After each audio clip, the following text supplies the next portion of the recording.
해운대 해수욕장과 함께 부산을 대표하는 해수욕장. 부산광역시 수영구 광안이동 소재이며 해수욕장 좌우의 끝쪽은 남천동과 밀락동에 속해 있습니다. 해변 맞은편에는 부산의 랜드마크 광안대교가 자리 잡고 있습니다. 해수욕장 이름은 옛 행정구역명인 동래군 남면 광안리가 그대로 내려온 흔적입니다. 정확히 말하면 1914년에 행정구역 개편으로 광안리라는 이름이 탄생합니다. 당시에는 이 지역이 해안과 모래펄을 가진 곳이라서 넓을 광자에 해안을 뜻하는 안자를 붙여서 광안이라 이름 붙였는데, 이후에 풍수상으로 편안할 안자를 사용하는 것이 좋다 하여 광안으로 표기하게 되었습니다. 광안리는 휴양지로서 기대받는 곳이 아니었습니다. 광안리는 본래 멸치 등 고기 잡이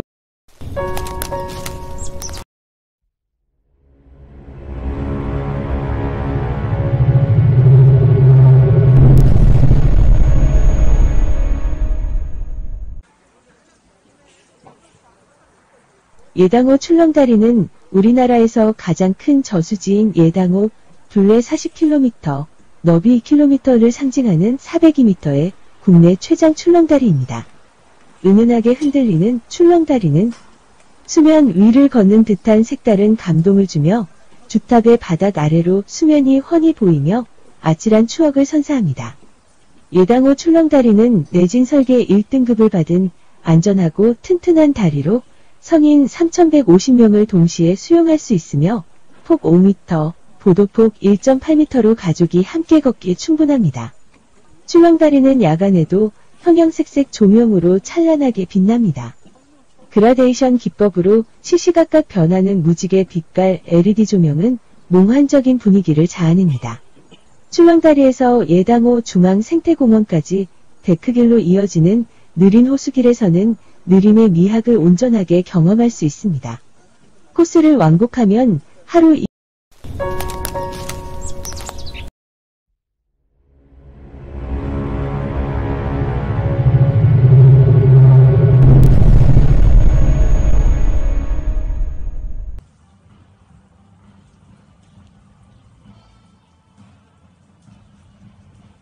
경기도 수원시 장안구에 있는 만석공원은 만석거라는 저수지를 중심으로 조성된 공원입니다.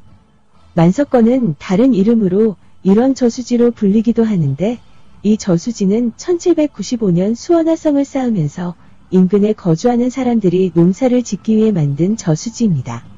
이 저수지로 인해 쌀 만석을 더 얻을 수 있게 되어 만석거라는 이름이 붙여졌다 합니다. 만석공원에는 중앙의 멋진 저수지를 비롯해 주민들을 위한 각종 체육시설, 휴식을 취할 수 있는 다수의 파고라 및 벤치, 정자, 분수시설 등 방문자가 편안히 쉬어가기 좋은 시설들이 있습니다.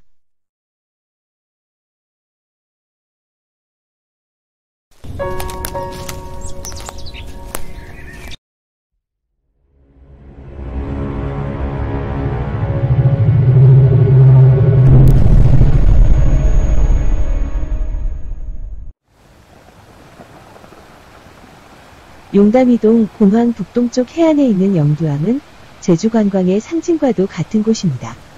공항과 가장 가까운 관광지로 해외여행자나 단체 여행객들이 자주 찾는 관광지입니다. 용이 포효하며 바다에서 솟구쳐 오르는 형상을 따 용두항이라 이름 지어졌습니다. 전설에 의하면 인근 계곡 용면에서 살던 용이 승천하려다가 돌로 굳어졌다고 합니다. 겉으로 드러난 부분의 높이가 10m, 바닷속에 잠긴 몸의 길이가 30m쯤 된다고 하니 괴함을 응시하고 있자면 정말로 용이 꿈틀거리는 것 같은 상상을 할 법도 합니다.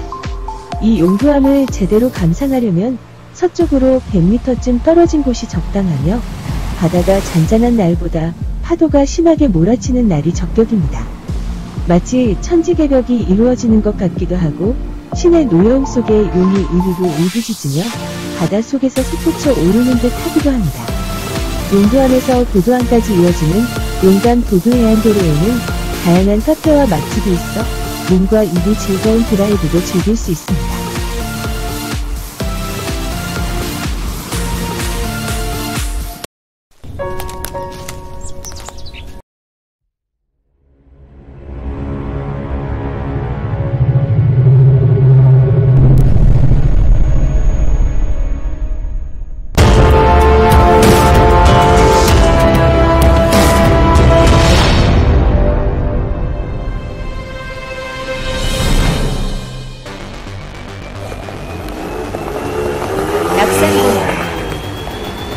낙산공원은 조선의 건국과 함께 축성되어 한양 방어의 역할을 하던 한양 도성을 비롯해 낙산의 문화유산은 일제강점기 이후 상당 부분 소실되었으나 서울시의 공원 녹지 확충 5개년 계획을 통해 제 모습을 찾게 되었습니다.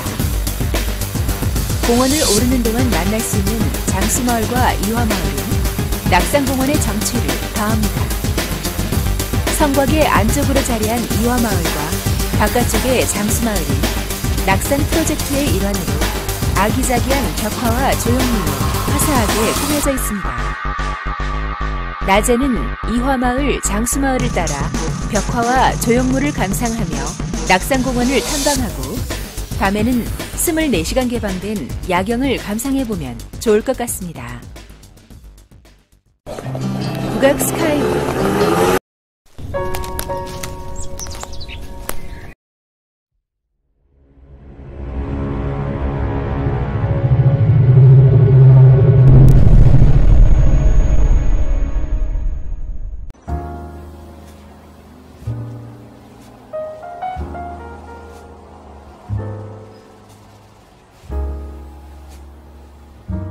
경희궁은 서울시에 있는 조선시대 궁궐로 광해군 9년에 건립한 이후 10대에 걸쳐 임금이 정사를 보았던 궁궐입니다. 서울시에 있는 5대 궁궐 중에서 서쪽에 자리하여 서궐로도 불렀으며 세문안 대궐, 세문동 대궐, 아주개 대궐이라고도 하였습니다. 조선의 이궁으로 경운궁과 홍교로 연결되어 있습니다. 부지 7만 2,800평의 정전, 동궁, 침전 별당을 비롯해서 모두 98채의 건물이 들어섰던 경희궁은 경복궁, 창경궁과 함께 조선 왕조의 3대 궁으로 꼽힐 만큼 큰 궁궐이었으며 본래에는 100여 동에 넘는 정각들이 있었으나 일제감정기에 심하게 훼손되어 현재 남아있는 건물은 정문이었던 흥화문과 정전이었던 숭정전, 그리고 후원의 정자였던 황학정까지 세 채에 불과합니다. 5대궁 가운데 가장 철저히 파괴된 궁입니다. 그나마 초석과 기단이 남아있고 뒤쪽에는 우창한 수림이 잘 보존돼 있어 궁궐의 자치를 잘 간직하고 있는 편입니다.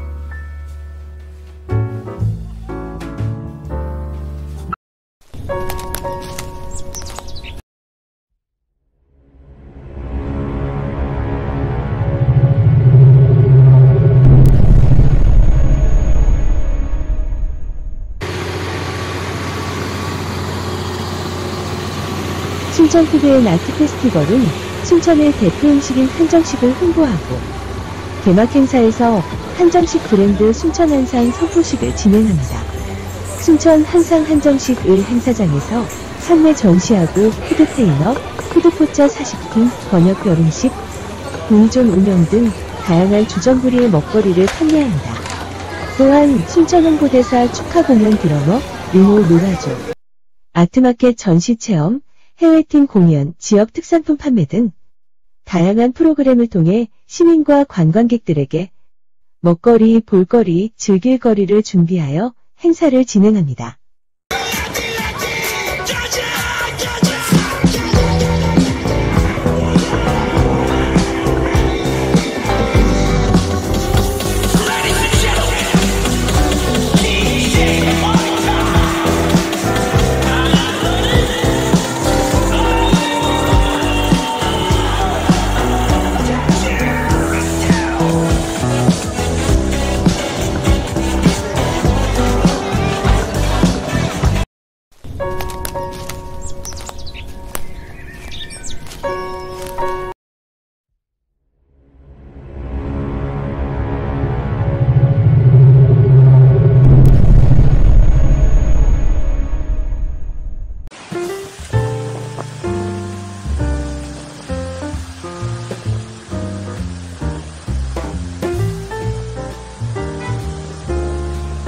서울로 7017은 1970년 만들어진 고가도로가 2017년 17개의 사람이 다니는 길로 다시 태어난다는 뜻에서 명명된 서울역 고가도로의 도시재생공원화 사업명입니다. 서울시는 서울역 고가를 공원화해 2017년 5월 20일에 개장하였고 인근 보행로와 고가를 잇는 구조물을 추가 설치해 최종적으로 총 17개의 보행로와 연결할 계획입니다. 서울역 고가도로는 2012년에 정밀 안전진단에서 예상한 수명이 2015년 말에 다하여 붕괴 등 심각한 사고의 우려가 적지 않기 때문에 2015년 12월 이후에는 사륜 자동차의 통행을 금지해야 하는 상태에 있었습니다. 박원순 시장은 이 도로를 철거하지 않고 오직 보행자만이 다닐 수 있는 보행 전용 길로 개조하는 공원화 계획을 내놓았습니다. 2015년 12월 13일에 고가도로가 폐쇄된 후 공사가 시작되었고 2016년에 착공하여 2017년 완공 이후 같은 해 5월 20일에 개장하였습니다. 서울시에 따르면 서울로는 서울을 대표하는 사람길과 서울로 향하는 길이라는 중의적 의미를 담았습니다. 7017은 서울역 고가가 처음 태어난 1970년과 보행길로 거듭난 2017년을 함께 나타내며 특히 로고는 웃는 얼굴을 떠올리게 하는 곡선형으로 만들어 친근감을 높였습니다. 길을 나타내는 로의 영어 표기를 R 대신 L로 사용해 두 개의 소문자 I를 걷는 모습으로 표현했습니다. 서울시는 차량길이 사람길로 변하는 모습을 직관적으로 보여주고자 했다며 서울로 아래에는 since 7017을 넣어 1970년과 2017년 두 번의 의미 있는 탄생을 표시했다고 설명했습니다. 로고의 색상은 초록색으로 식재화분